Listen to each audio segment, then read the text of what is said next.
10살짜리 아들이 제 눈앞에서 울부짖었습니다. 할아버지 일어나세요, 제발요. 그런데도 제 시아버지는 차가운 대리석 바닥에 무릎을 꿇은 채 고개를 들지 못하셨습니다. 정장을 입은 젊은 남자는 그런 시아버지의 머리를 손가락으로 툭툭 치며 사람들 앞에서 비웃고 있었고요. 저는 그날 처음 알았습니다. 사람이 가난해지면 존엄까지 빼앗긴다는 걸요. 그리고 더 끔찍했던 건 10살 아이가 그 장면을 모두 보고 있었다는 사실입니다. 여러분이라면 이런 상황에서 어떻게 하셨겠어요? 숨막히는 오늘의 이야기 끝까지 들어보세요. 구독과 좋아요, 알림 설정은 영상 제작에 큰 힘이 됩니다. 자, 그럼 오늘의 사연 함께 들어보시죠. 저는 인천 부평의 오래된 빌라에서 아들 하나 키우며 사는 48살 강윤희입니다. 오늘 이야기는 제 남편이 세상을 떠난 뒤 벌어진 일이에요. 이 이야기는 같은 반찬 가게 사장님 소개로 용기 내어 제보하게 됐습니다. 처음엔 저도 이런 일을 남들에게 말하는 게 부끄러웠습니다. 하지만 시간이 지나고 보니 누군가는 꼭 알아야 할 이야기 같더라고요. 특히 나이 들어 혼자 버티는 부모님을 둔 사람들은요. 제 남편 최정우는 3년 전에 세상을 떠났습니다. 새벽 배송 일을 하다가 졸음운전 차량에 치였어요. 그날 새벽 경찰 전화가 왔을 때 저는 아직도 냉장고에 붙어 있던 남편 메모를 보고 있었습니다. 윤희야, 도연이 운동화 사주는 거 잊지 마. 그 종이 한 장이 아직도 제 눈에 선합니다. 남편 장례를 치르고 나서 제 삶은 완전히 달라졌습니다. 아들은 하루아침에 아빠를 잃었고 저는 생활비 걱정부터 해야 했습니다. 처음엔 공장도 나가봤고 식당 설거지도 해봤습니다. 그러다 지금은 시장 입구에서 작은 반찬 가게를 하고 있습니다. 새벽 4시에 일어나 장을 보고 밤 10시 넘어서 집에 들어가는 생활이 벌써 3년째였어요. 그런데 이상한 일이 하나 있었습니다. 시아버지 최만석 어르신이 점점 연락을 피하기 시작한 겁니다. 원래 말이 많은 분은 아니셨지만 손자인 도연이 생일만 되면 꼭 용돈이라도 쥐어주시던 분이셨거든요. 그런데 어느 순간부터 전화를 해도 짧게 끊으셨습니다. 나 바쁘다. 괜찮다. 몸은 안 아프다. 늘 같은 말뿐이었습니다. 저는 처음엔 서운했습니다. 남편이 죽고 나니까 우리와 멀어지려는 건가 싶었어요. 솔직히 원망도 조금 했습니다. 아들 없이 혼자 남은 며느리와 손자가 부담스러운 건가 싶었죠. 그러던 어느 날이었습니다. 도연이가 학교에서 돌아오더니 제게 물었습니다.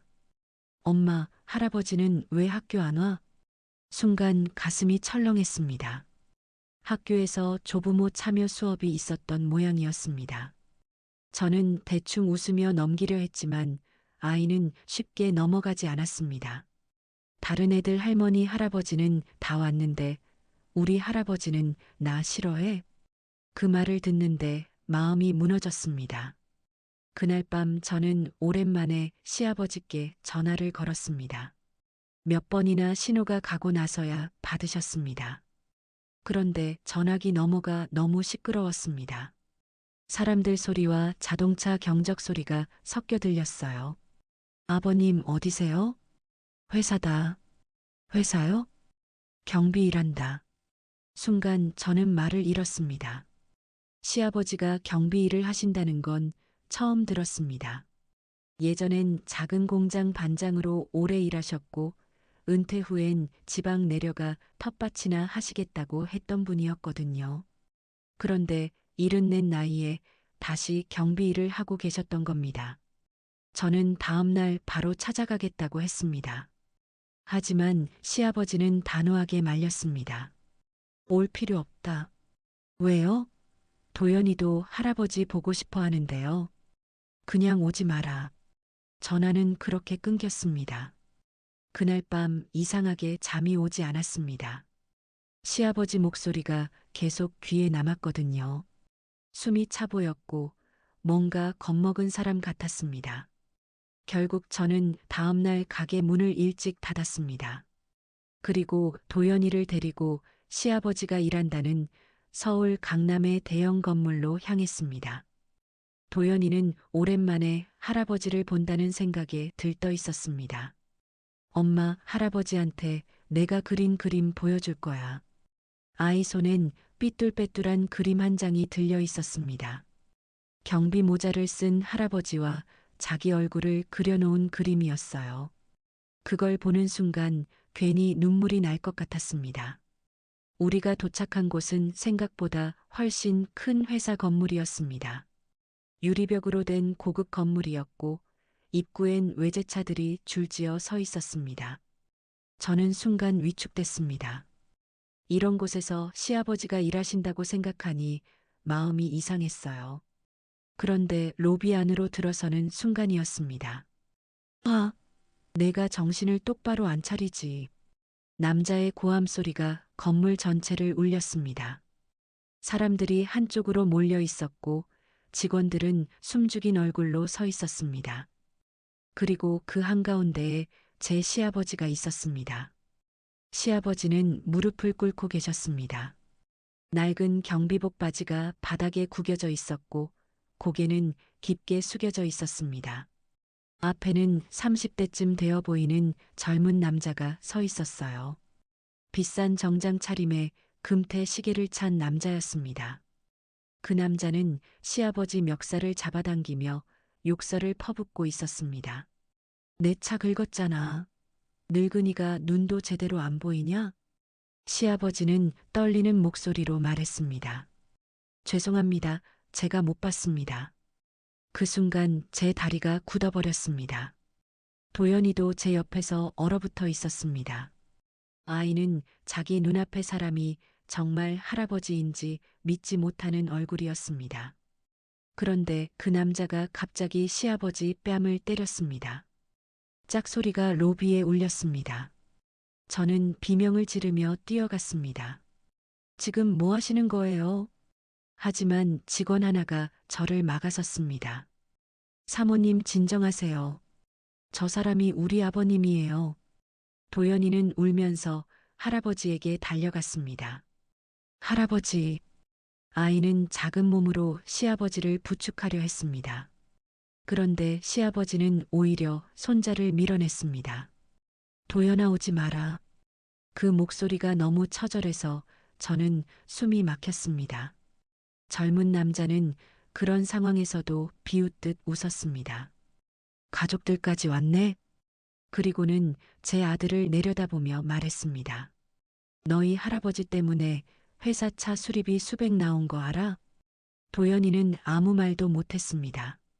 하지만 아이 눈빛이 달라진 걸 저는 그때 처음 봤습니다.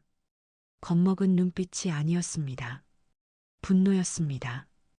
그때 제 시선이 로비 벽면으로 향했습니다. 거대한 CCTV 화면 여러 개가 건물 내부를 비추고 있었습니다. 그리고 도연이도 그 화면들을 가만히 바라보고 있었습니다. 아이는 울면서도 눈을 떼지 않았습니다. 그 순간 저는 몰랐습니다. 그날 그 아이가 본 장면 하나가 앞으로 그 회사를 완전히 뒤집어 놓게 될 줄은요. 시아버지를 병원으로 모시고 가던 날 저는 처음으로 사람이 늙는다는 게 얼마나 서러운 일인지 제대로 봤습니다. 뺨이 부어오른 채 고개를 들지 못하는 시아버지 옆에서 10살 아들은 계속 입술을 깨물고 있었거든요. 그 작은 아이 눈에 들어간 건 단순한 폭행이 아니었습니다. 가족이 무너지는 모습이었어요. 회사 건물을 나오는데도 시아버지는 계속 뒤를 돌아보셨습니다. 마치 누가 쫓아오는 사람처럼 불안한 얼굴이셨습니다. 저는 너무 화가 나서 당장 경찰부터 부르겠다고 했습니다. 하지만 시아버지는 제 손목을 꽉 붙잡았습니다. 안 된다, 절대 키우면 안 된다. 목소리가 심하게 떨렸습니다. 저는 그런 시아버지를 처음 봤습니다. 예전에 시아버지는 동네에서도 성격 강한 분으로 유명했거든요. 공장 반장 시절엔 사람들 앞에서 절대 기죽지 않는 분이셨습니다. 그런데 그날은 완전히 다른 사람이 되어 있었습니다. 병원 응급실에서 의사가 얼굴 상태를 살펴보더니 조심스럽게 물었습니다. 넘어지신 건 아닌 것 같네요. 그 말에 저는 바로 대답했습니다. 폭행당하셨어요. 하지만 시아버지는 급하게 말을 끊었습니다. 아닙니다. 제가 실수해서 그 모습에 의사도 더는 묻지 않았습니다. 도연이는 진료실 구석 의자에 앉아 계속 할아버지만 바라보고 있었습니다. 평소라면 이것저것 질문 많은 아이인데 그날은 이상할 정도로 조용했습니다. 저는 아이가 충격받았다는 걸 느꼈습니다. 병원 치료를 마치고 근처 국밥집으로 들어갔습니다. 비도 조금씩 내리고 있었고 시아버지는 젖은 경비복 차림 그대로 의자 끝에 앉아 계셨습니다. 국밥이 나왔는데도 숟가락을 들지 못하셨습니다. 도연이가 조심스럽게 물었습니다. 할아버지 많이 아파? 시아버지는 억지 웃음을 지었습니다. 안 아프다. 근데 왜 맞았어? 그 순간 식당 안 공기가 얼어붙었습니다.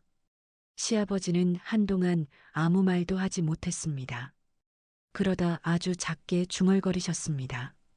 할아버지가 잘못했어. 저는 순간 울컥했습니다.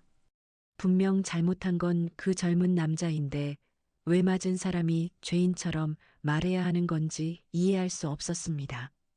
국밥집 계산을 하고 나오는데 뒤에서 누가 조심스럽게 저를 불렀습니다. 저 잠깐 말씀 좀 드릴 수 있을까요? 뒤돌아보니 회사 로비에서 봤던 젊은 직원 하나가 서 있었습니다. 30대 초반쯤 되어 보이는 남자였습니다. 그 직원은 주변 눈치를 계속 살피며 말했습니다. 아까 어르신 일 죄송합니다. 저는 그 사람 얼굴을 보자마자 감정이 터졌습니다. 죄송하면 다예요? 그렇게 막고 있는데 아무도 안 말리던데요? 직원은 입술을 깨물었습니다. 저희도 무섭습니다. 그 말이 이상하게 가슴에 남았습니다. 직원은 자기 이름이 박성우라고 했습니다. 그리고 작은 목소리로 충격적인 이야기를 꺼냈습니다. 서민준 본부장은 원래 저렇습니다. 원래라니요? 경비 아저씨들, 청소 아주머니들 다 함부로 대합니다. 저는 믿기 힘들었습니다. 이런 시대에 저런 사람이 있다는 것도 놀라웠지만 회사 전체가 그걸 모른 척하고 있다는 게 더 끔찍했습니다. 성호 씨는 주변을 한 번 더 살피더니 말을 이었습니다. 근데 최 어르신은 더 심했어요. 왜요? 반항을 안 하시거든요. 그 말에 저는 숨이 턱 막혔습니다. 시아버지는 아무 말 없이 빗길만 바라보고 계셨습니다. 빗물이 흰머리를 타고 흘러내리는데 이상하게 너무 초라해 보였습니다. 성호 씨는 더 낮은 목소리로 말했습니다. 어르신이 돈이 급하셨던 것 같습니다. 돈이요? 매달 급여 들어오면 거의 바로 빠져나간다고 들었습니다. 그 순간 제 머릿속이 복잡해졌습니다. 시아버지는 늘 괜찮다고만 하셨습니다. 저희 형편 어려운 것도 아시면서 당신은 걱정 말라고 하셨던 분이었습니다. 그런데 그런 분이 저런 모욕까지 당하면서 회사를 못 그만두고 계셨던 겁니다. 저는 시아버지를 바라봤습니다. 그런데 그 순간 너무 이상한 걸 발견했습니다. 시아버지 손등 여기저기에 오래된 상처 자국들이 보였거든요. 하루 이틀 생긴 상처가 아니었습니다. 아버님, 이런 일 처음 아니죠? 제 말에 시아버지 표정이 굳었습니다. 도연이도 조용히 할아버지를 올려다봤습니다. 한참 침묵하던 시아버지가 결국 고개를 떨구셨습니다. 그냥 내가 참으면 끝나는 일이다. 대체 왜 참으세요? 너희 힘들까봐 그렇다. 그 말을 듣는 순간 제 눈물이 터졌습니다. 남편이 죽은 뒤 저는 사실 시아버지를 조금 원망했습니다. 왜 우리를 더 챙겨주지 않는지, 왜 손자한테 무심한지 속상했거든요. 그런데 알고 보니 그분은 보이지 않는 곳에서 혼자 버티고 계셨던 겁니다. 그날 집으로 돌아가는 차 안은 너무 조용했습니다. 비 오는 창밖 소리만 들렸습니다. 도연이는 뒷좌석에서 갑자기 물었습니다. 엄마, 왜 나쁜 사람 혼내주면 안 돼? 저는 쉽게 대답하지 못했습니다. 아이는 다시 말했습니다. 할아버지 울 것 같았어. 그 말에 제 가슴이 무너졌습니다. 저도 봤거든요. 시아버지가 손자 앞에서 울음을 참는 걸요. 집 앞에 도착했을 때였습니다. 시아버지가 갑자기 제게 봉투 하나를 내밀었습니다. 이거 받아라. 안에는 구겨진 현금 몇 장이 들어 있었습니다. 저는 놀라서 다시 돌려드렸습니다. 아버님, 지금 무슨 돈이 있다고. 도연이 학원비에라. 싫어요. 받아. 시아버지 손이 떨리고 있었습니다. 그 순간 도연이가 갑자기 울음을 터뜨렸습니다. 싫어. 할아버지 맞으면서 번 돈 싫어. 아이는 봉투를 바닥에 던지고 집 안으로 뛰어들어갔습니다. 순간 시아버지 얼굴이 완전히 무너졌습니다. 저는 그 표정을 평생 잊지 못할 것 같습니다. 평생 가족 위에 버텨온 사람이 가장 사랑하는 손자 앞에서 무너지는 얼굴이었거든요. 그날 밤 저는 잠을 이루지 못했습니다. 부엌에서 물을 마시려는데 작은 불빛이 보였습니다. 거실에 나온 도연이가 노트북을 켜놓고 있었습니다. 안 자고 뭐해? 아이는 깜짝 놀라 황급히 화면을 닫았습니다. 그냥, 뭐 보고 있었어? 아까 회사. 저는 순간 불안해졌습니다. 도연이는 원래 컴퓨터를 잘 다루는 아이였습니다.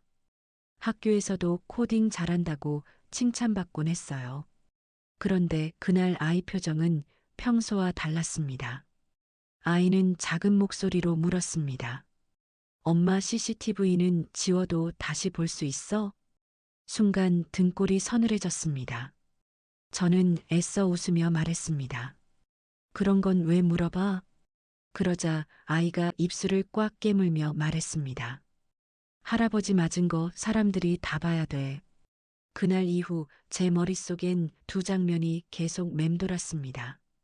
차가운 로비 바닥에 무릎 꿇고 있던 시아버지 모습, 그리고 집 거실에서 조용히 노트북 화면을 바라보던 아들 얼굴이었습니다.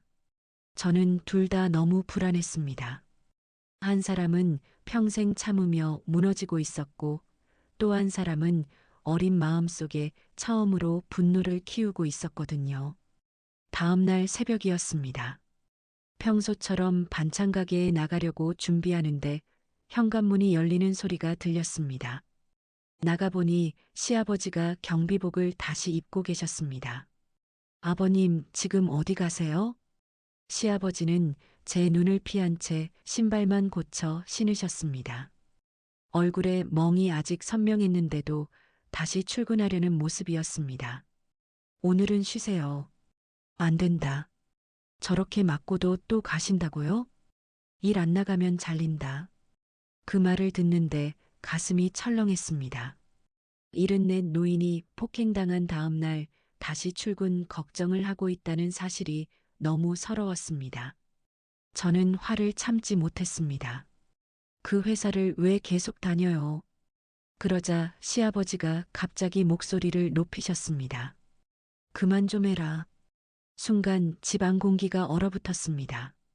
시아버지는 한동안 아무 말도 하지 못했습니다. 그러다 힘없이 고개를 떨구셨습니다. 나도 안다 비참한 거. 그 한마디가 너무 처절했습니다. 도연이는 방문 틈 사이로 그 모습을 보고 있었습니다. 아이는 조용히 가방을 맨 채 학교 갈 준비를 하고 있었는데 표정이 어른처럼 굳어 있었습니다. 시아버지는 결국 제 만류를 뿌리치고 집을 나가셨습니다. 저는 그대로 주저앉아 버렸습니다.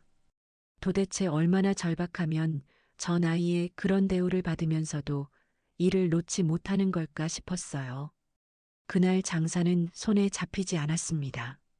반찬통을 채우다가도 자꾸 시아버지 얼굴이 떠올랐습니다. 특히 손자 앞에서 고개를 못 들던 모습이 계속 생각났습니다. 오전 10시쯤이었을까요?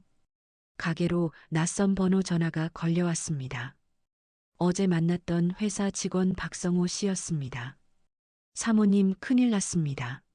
무슨 일이에요? 오늘 또 일이 터졌습니다.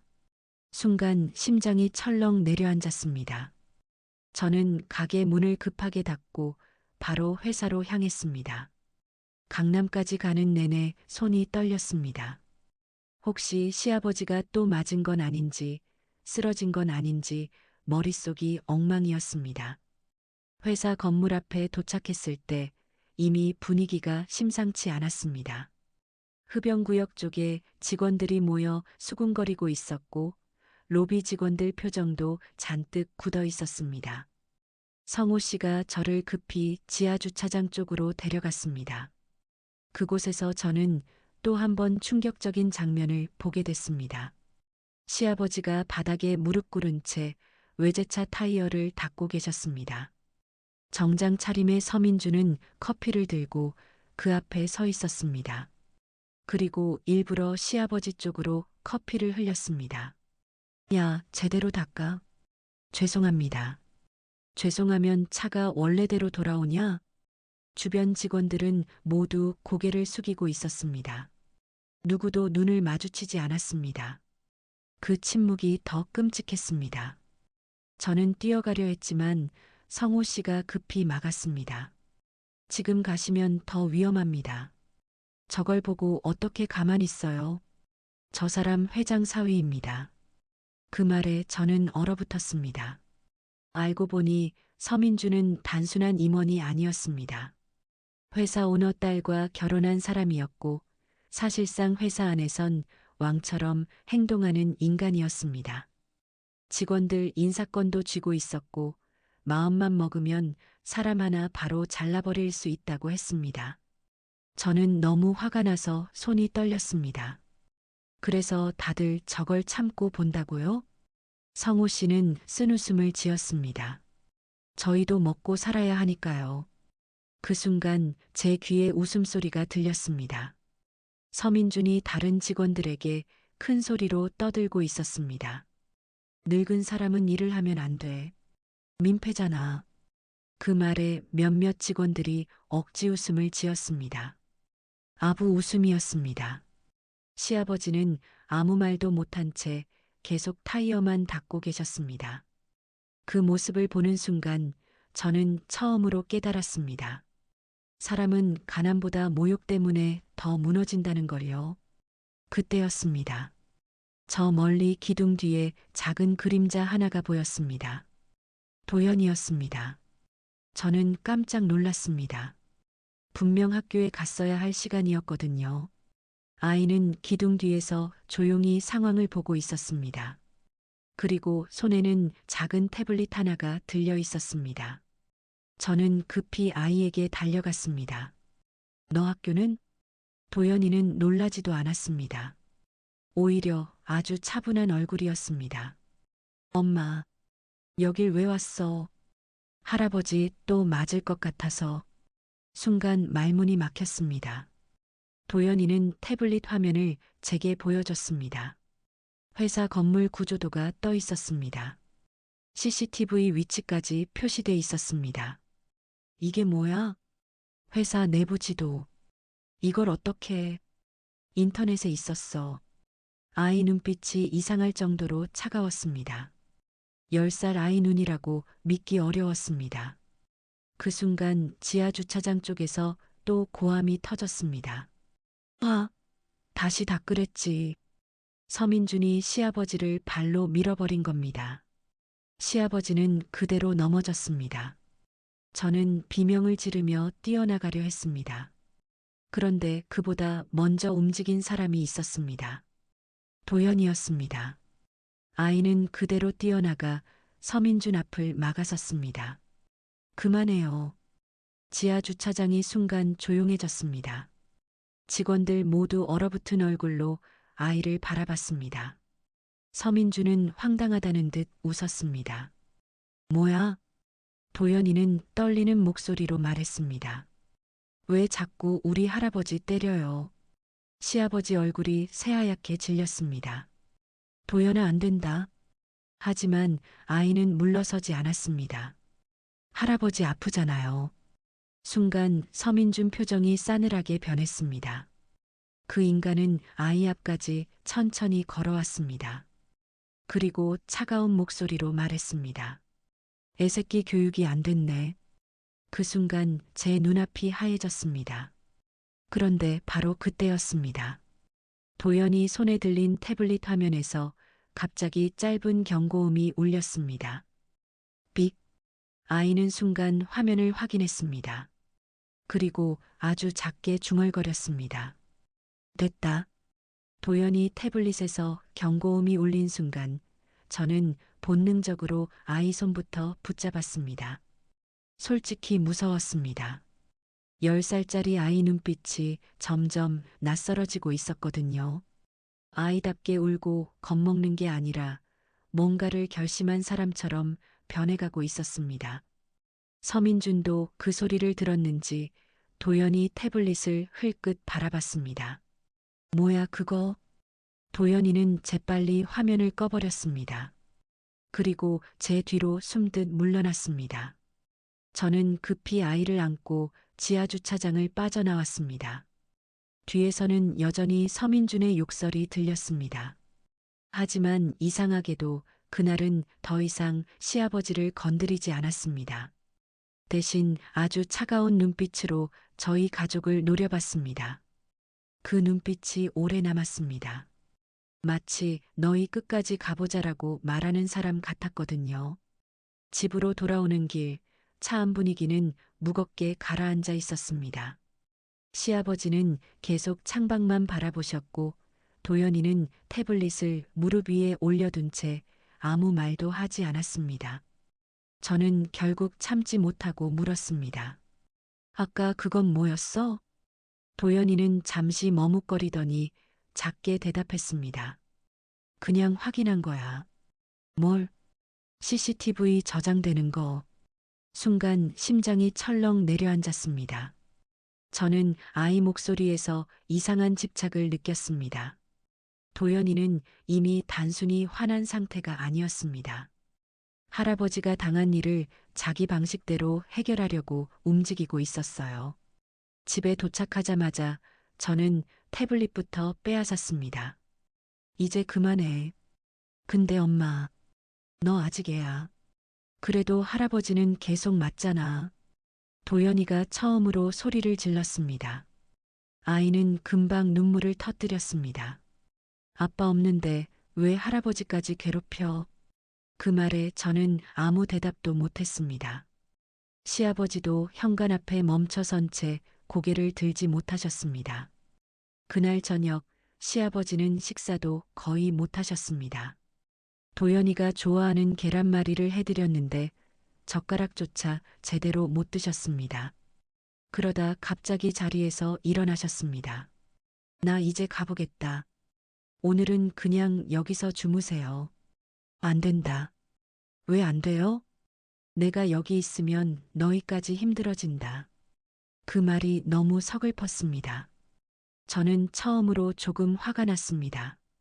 아버님은 왜 맨날 혼자만 참으세요? 시아버지는 대답하지 않으셨습니다. 대신 낡은 가방만 들고 천천히 현관으로 향하셨습니다. 그런데 그때였습니다. 도연이가 갑자기 뛰어가 시아버지 다리를 붙잡았습니다. 가지마. 시아버지 몸이 순간 굳었습니다. 할아버지 혼자 가면 또 맞잖아. 아이는 울먹이며 계속 말했습니다. 나 무서워, 진짜 무서워. 그 순간 시아버지 얼굴이 완전히 무너졌습니다. 저는 그날 처음 봤습니다. 시아버지가 아이 몰래 눈물을 닦는 걸요. 결국 시아버지는 그날 저희 집 작은 방에서 주무시게 됐습니다. 남편이 살아있을 때 쓰던 방이었습니다. 밤늦게 물 마시러 나왔다가 저는 작은 방 문틈 사이로 희미한 불빛을 봤습니다. 조용히 들여다보니 시아버지가 혼자 앉아 낡은 통장들을 펼쳐놓고 계셨습니다. 저는 문 앞에서 멈춰 섰습니다. 통장 하나에는 제 아들 이름이 적혀 있었습니다. 최도연. 가슴이 철렁했습니다. 시아버지는 제가 온 줄 모르고 계셨습니다. 혼잣말처럼 중얼거리셨습니다. 조금만 더 버티면 된다. 저는 조심스럽게 방 안으로 들어갔습니다. 시아버지는 깜짝 놀라 통장을 급히 덮으셨습니다. 아버님, 안 잤냐? 그 통장 뭐예요? 한동안 침묵이 흘렀습니다. 그리고 결국 시아버지가 천천히 통장을 제게 내미셨습니다. 저는 통장을 펼쳤다가 그대로 숨이 막혔습니다. 매달 일정한 날짜마다 돈이 입금돼 있었습니다. 그리고 바로 그날마다 도연이 이름 계좌로 돈이 빠져나가고 있었습니다. 몇 년 동안 한 번도 빠진 적이 없었습니다. 저는 손이 떨렸습니다. 이게 뭐예요? 시아버지는 한참 후에야 입을 열었습니다. 도연이 학원비랑 보험이다. 순간 눈물이 왈칵 쏟아졌습니다. 저는 정말 몰랐습니다. 시아버지가 그렇게까지 하고 계신 줄은요. 남편이 죽고 난 뒤 저는 늘 생활비에 쫓겼습니다. 시아버지가 가끔 건네던 돈도 그냥 노후 자금 남은 줄 알았습니다.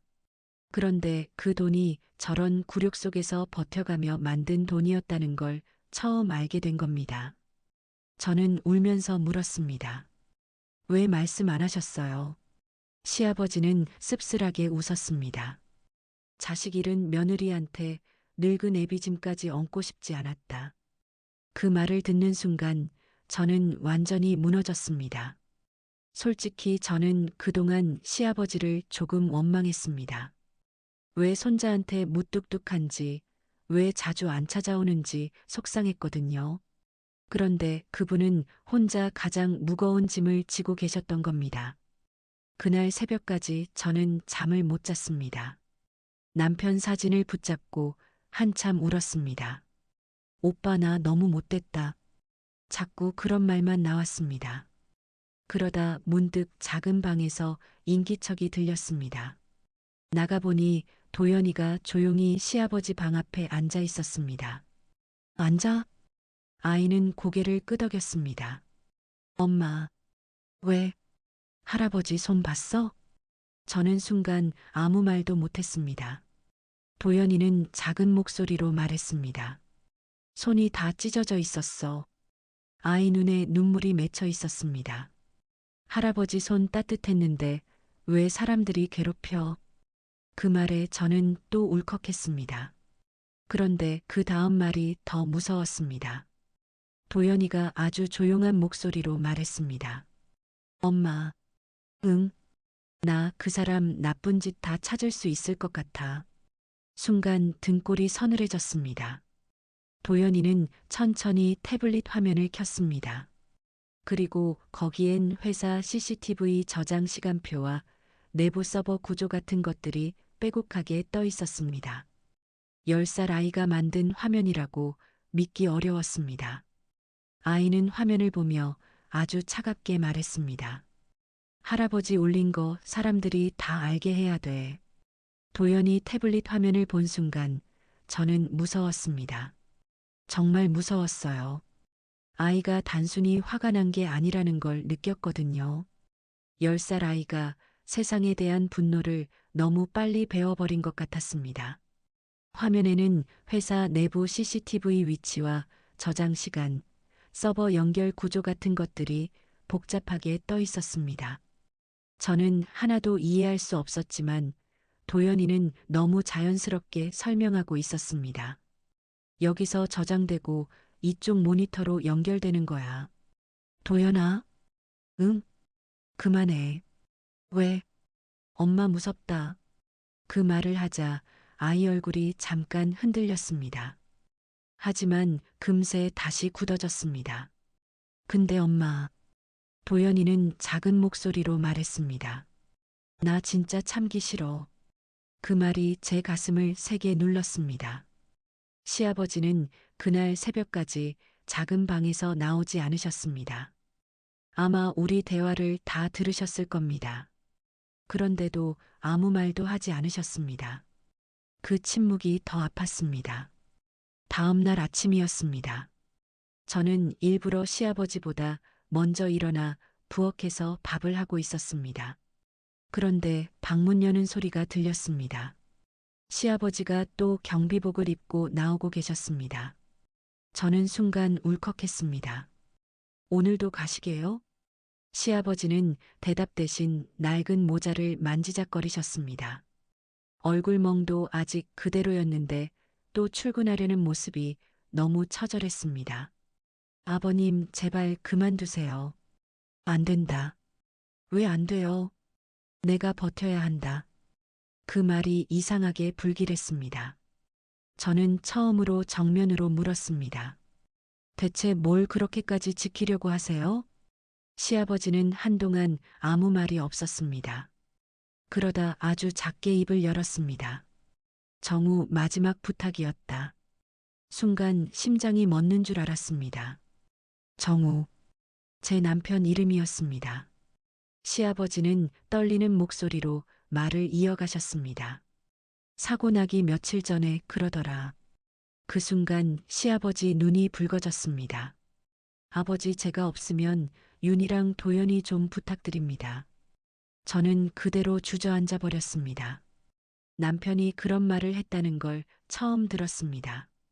시아버지는 고개를 떨군 채 계속 말씀하셨습니다. 나는 그 말이 자꾸 귀에 남는다. 그래서 저런 데서 맞으면서까지 돈이 필요했다. 그 순간 모든 퍼즐이 맞춰지는 느낌이었습니다. 시아버지는 손자 학원비와 보험, 생활비까지 몰래 책임지고 계셨습니다. 그리고 그 돈을 벌기 위해 모욕까지 참고 계셨던 겁니다. 저는 결국 참지 못하고 울었습니다. 왜 혼자 다 짊어지셨어요? 그러자 시아버지가 씁쓸하게 웃으셨습니다. 부모라는 게 원래 그렇다. 그 말에 가슴이 찢어질 것 같았습니다. 그날 오전 회사 창립 기념 행사 준비 때문에 건물 전체가 분주하다는 연락이 들어왔습니다. 박성호 씨였습니다. 오늘 VIP들 엄청 옵니다. 그래서요? 서민준 본부장 오늘 보여주기식으로 더 심하게 굴 가능성 있습니다. 순간 불안감이 몰려왔습니다. 저는 바로 도연이를 학교 보내고 가게 문도 닫았습니다. 그런데 이상하게 마음이 계속 불안했습니다.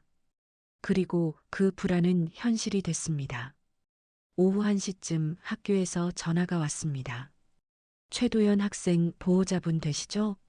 네. 도연이가 조퇴했습니다. 순간 머리가 하얘졌습니다. 저는 바로 집으로 뛰어갔습니다.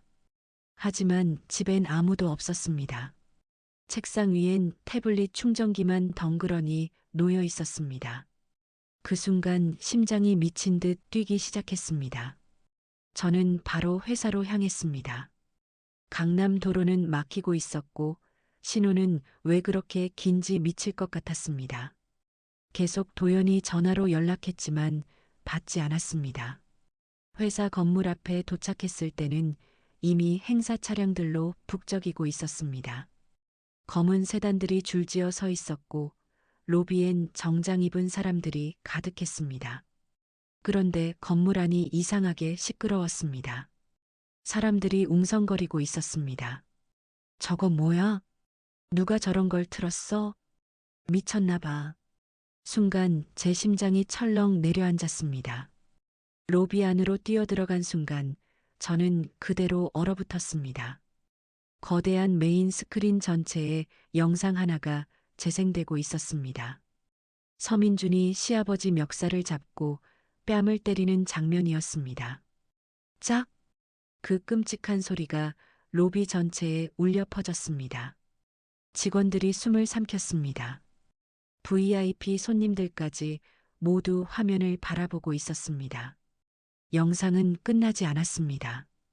시아버지가 무릎 꿇고 타이어 닦는 모습, 욕설 듣는 장면, 발로 밀쳐지는 모습, 며칠 동안의 CCTV 영상들이 연속으로 재생되고 있었습니다.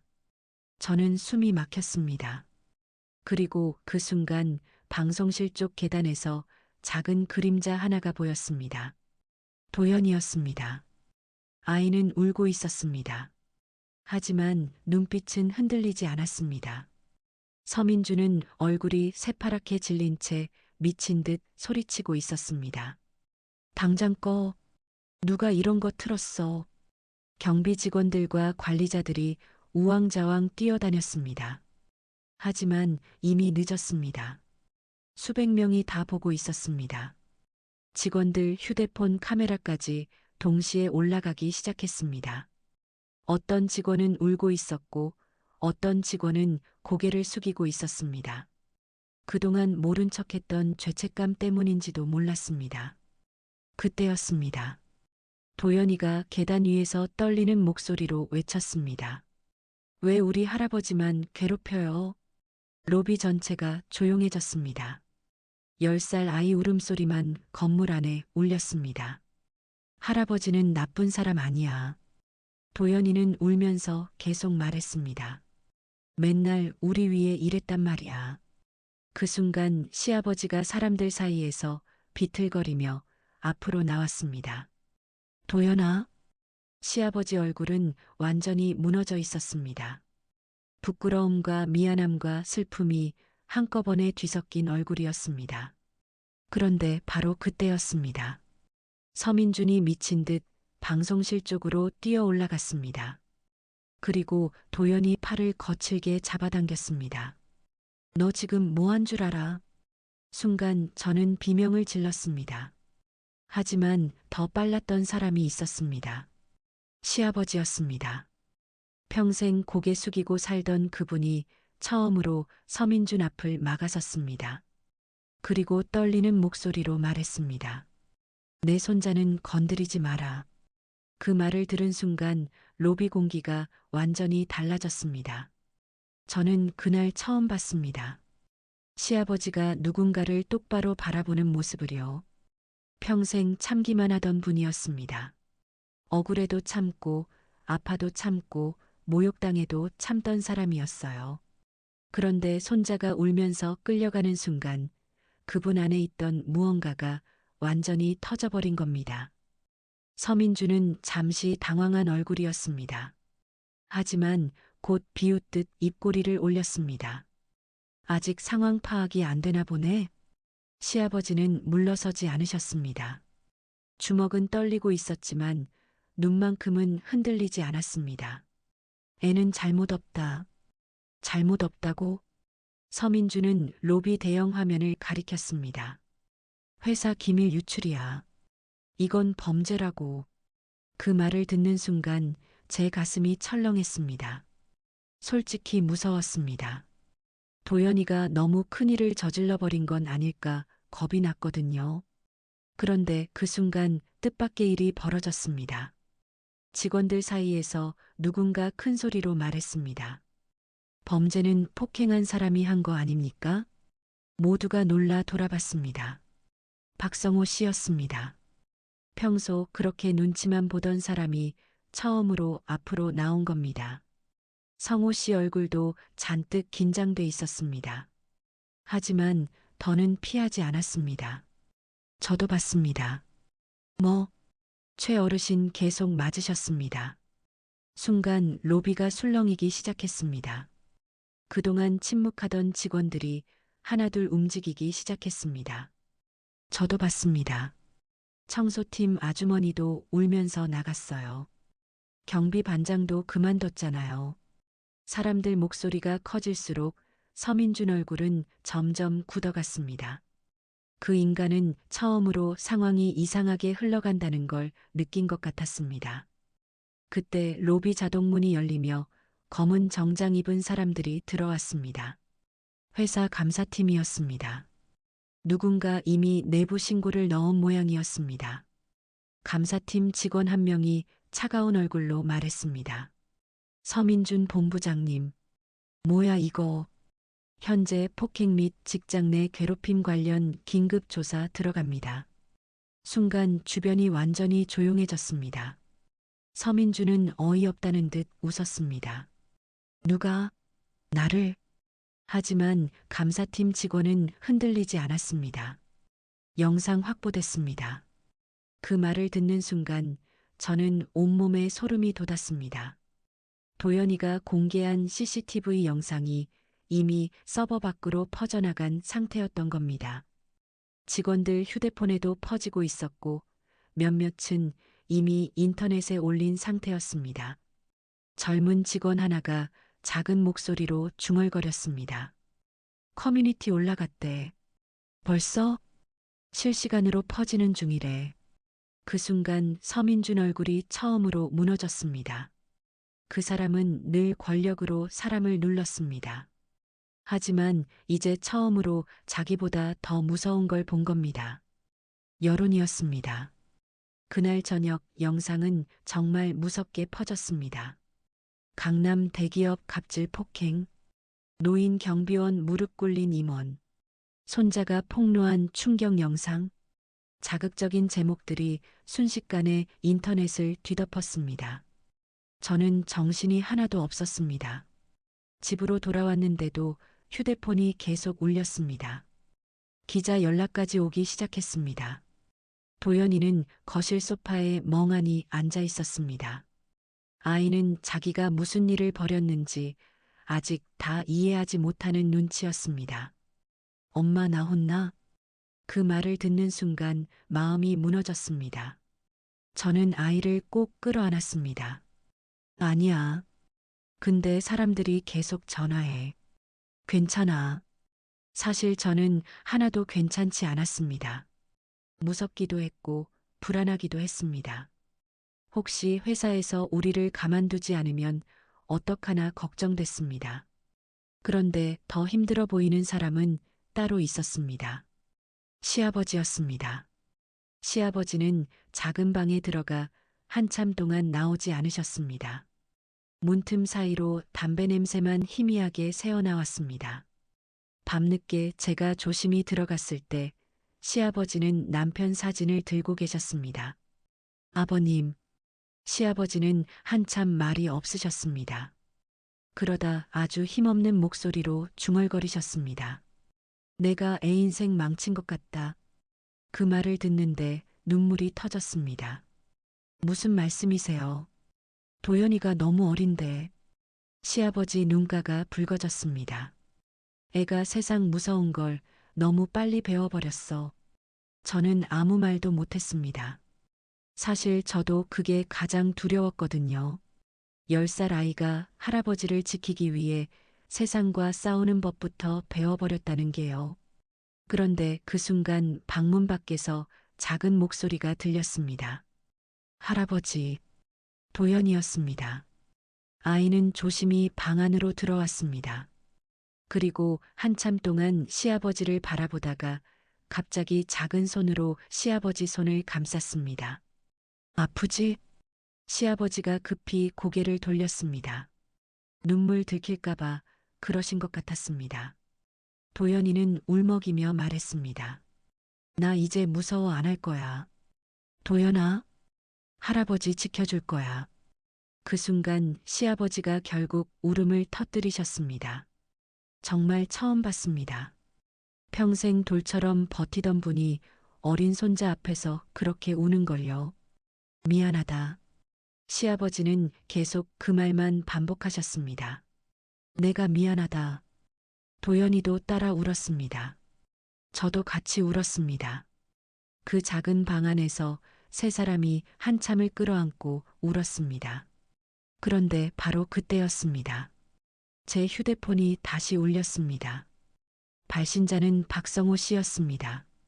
저는 급히 전화를 받았습니다. 여보세요? 그런데 성호 씨 목소리가 심상치 않았습니다. 사모님, 지금 바로 뉴스 보셔야 합니다. 왜요? 서민준 본부장 방금 기자회견 열었습니다. 순간 심장이 철렁했습니다. 저는 급히 TV를 켰습니다. 그리고 화면 속 서민준 얼굴을 보는 순간 온몸이 차갑게 굳었습니다. 그 인간은 카메라 앞에서 뻔뻔한 얼굴로 말하고 있었습니다. 영상은 악의적으로 편집된 것입니다.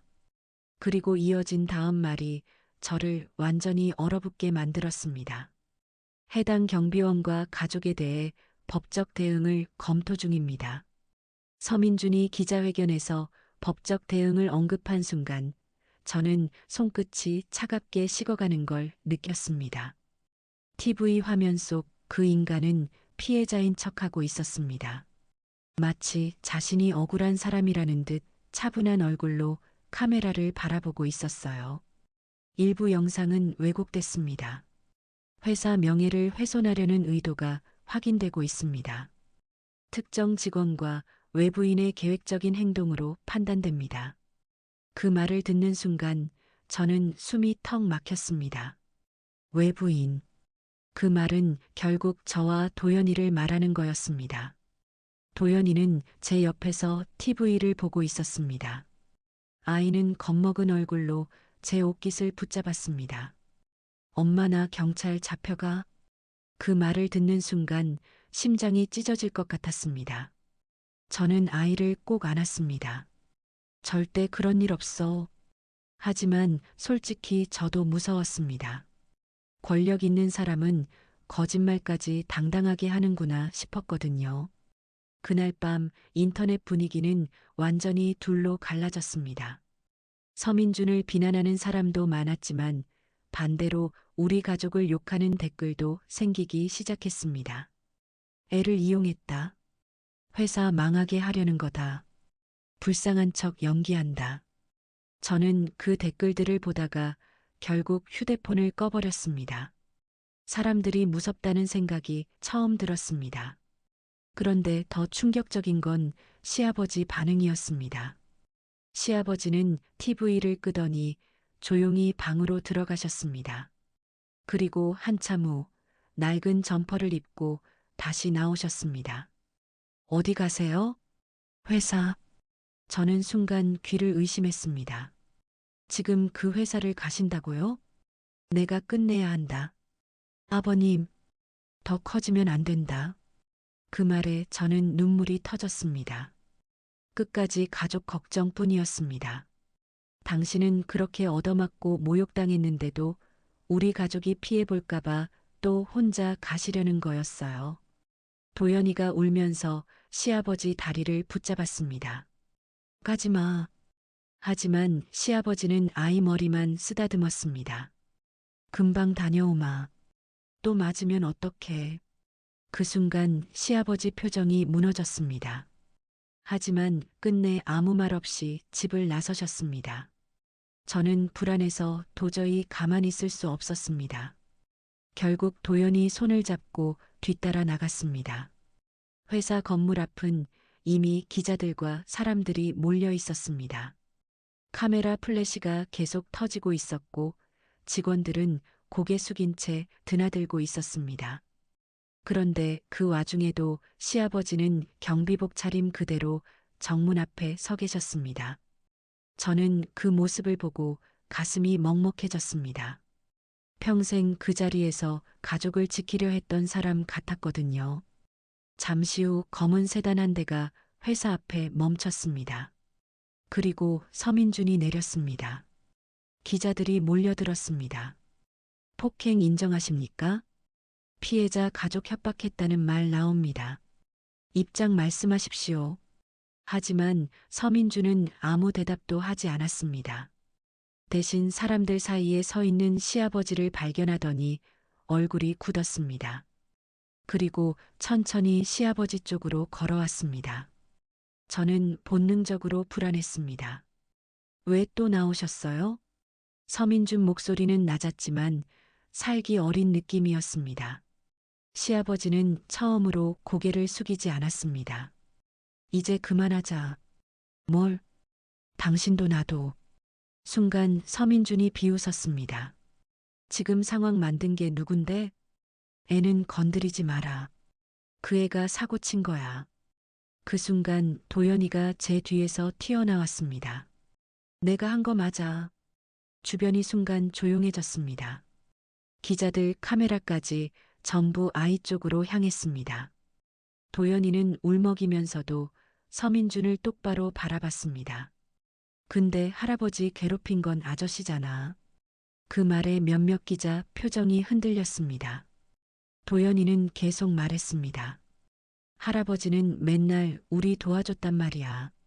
아빠 없어서 힘들 때도 혼자 돈 벌어서 우리 챙겨줬어. 시아버지 눈가가 붉어졌습니다. 그런데 바로 그 순간이었습니다. 뒤쪽에서 한 여자의 날카로운 목소리가 들렸습니다. 서민준. 모두가 동시에 돌아봤습니다. 고급 정장 차림의 중년 여성이 서 있었습니다. 회사 회장 딸이자 서민준 아내였습니다. 여자는 차가운 얼굴로 남편에게 다가왔습니다.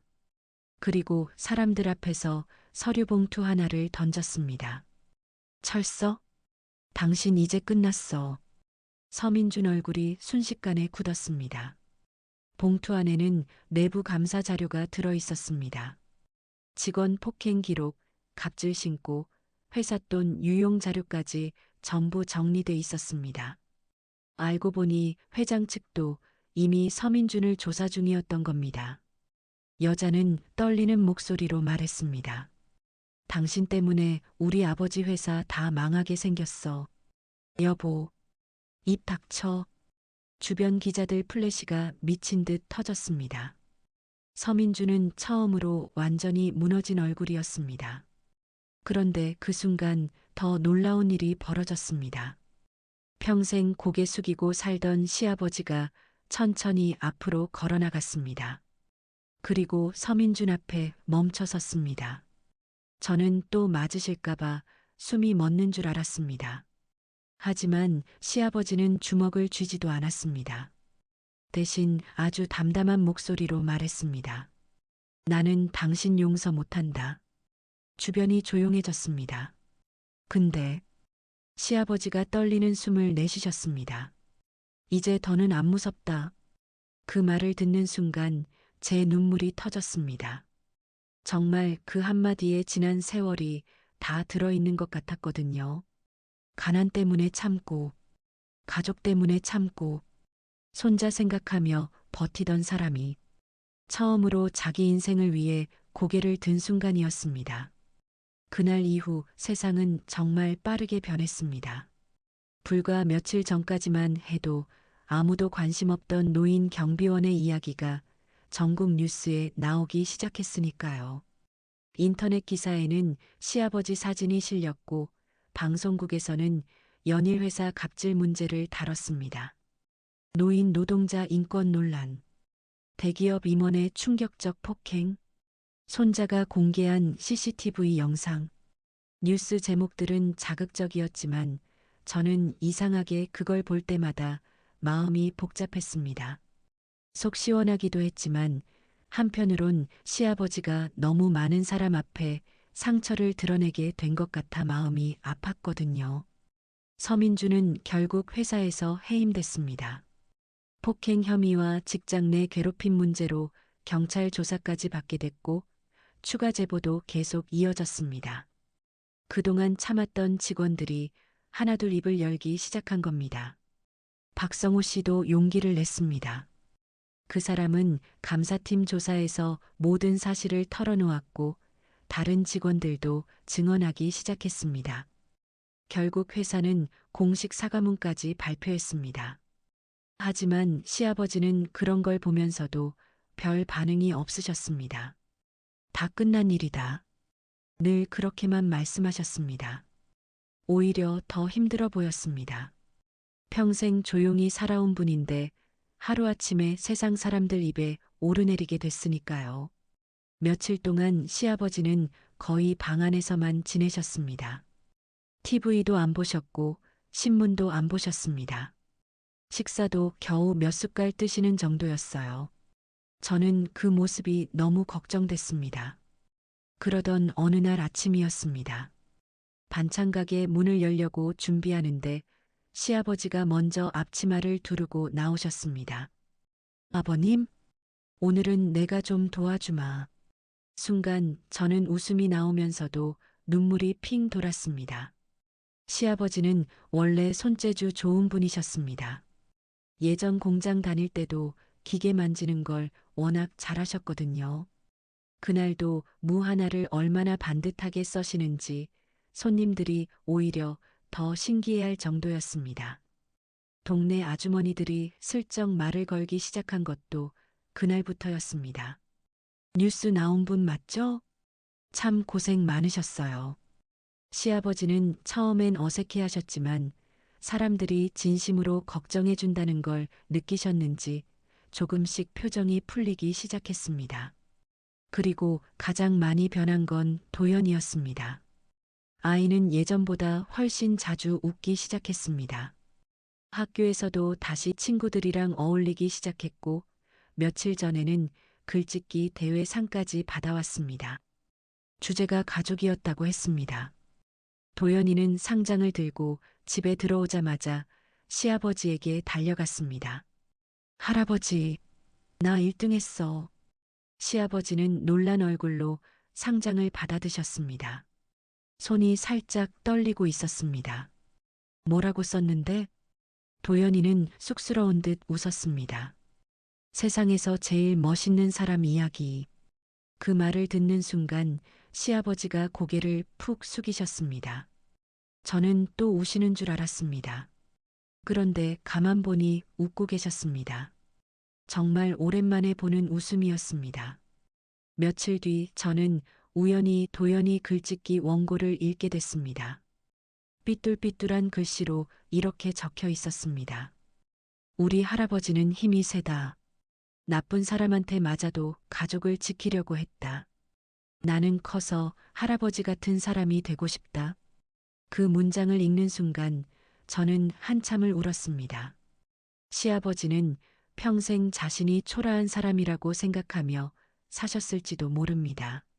하지만 손자 눈엔 세상 누구보다 큰 사람이었던 겁니다. 그리고 그날 이후 저희 가족 식탁 분위기도 완전히 달라졌습니다. 예전엔 늘 조용했습니다. 남편 빈자리가 너무 커서 서로 눈치만 봤거든요. 그런데 이제는 도연이가 학교 이야기로 떠들고 저는 장사 이야기하고 시아버지는 가끔 농담까지 하셨습니다. 윤희야, 네, 계란말이는 아직 내가 나보다 못한다. 그 말을 듣고 도연이가 배를 잡고 웃었습니다. 정말 별거 아닌 장면인데 저는 그 순간이 그렇게 행복할 수가 없었습니다. 한동안 끊겨 있던 가족 시간이 다시 움직이는 느낌이었거든요. 그리고 어느 날 밤이었습니다. 시아버지가 조용히 남편 영정사진 앞에 앉아 계셨습니다. 저는 멀리서 그 모습을 가만히 바라봤습니다. 시아버지는 작은 목소리로 중얼거리셨습니다. 정우야. 목소리가 많이 떨렸습니다. 이제 좀 지킨 것 같다. 그 말을 듣는 순간 제 눈물이 또 터졌습니다. 남편이 떠난 뒤 우리는 모두 무너져 있었습니다. 저는 혼자 살아남느라 바빴고 도연이는 아빠를 잃은 슬픔을 혼자 견뎌야 했고 시아버지는 가족을 책임져야 한다는 죄책감 속에서 자기 인생까지 포기하고 계셨습니다. 하지만 그 긴 시간을 지나고 나서야 알게 됐습니다. 가족은 완벽해서 함께 있는 게 아니라는 걸요. 서로 상처투성이어도 끝까지 붙잡아주는 사람들이라는 걸요. 몇 달 후 시아버지는 결국 그 회사를 완전히 그만두셨습니다. 대신 집 근처 작은 아파트 경비 일을 새로 시작하셨습니다. 규모도 작고 월급도 적었지만 주민들이 사람답게 대해주는 곳이었습니다. 아침마다 주민들이 따뜻한 커피를 건네주고 아이들은 경비 할아버지 안녕하세요 하며 인사했습니다. 처음 그 모습을 봤을 때 저는 괜히 울컥했습니다. 사람은 누구나 존중받으며 살아야 하는 건데 그 당연한 걸 이제야 누리시는 것 같았거든요. 어느 겨울 저녁이었습니다. 저와 도연이는 경비실 앞에서 시아버지를 기다리고 있었습니다. 잠시 뒤 순찰 돌고 돌아온 시아버지가 저희를 발견하셨습니다. 왜 이렇게 추운데 나왔어? 도연이는 활짝 웃으며 시아버지 손을 잡았습니다. 집에 같이 가려고.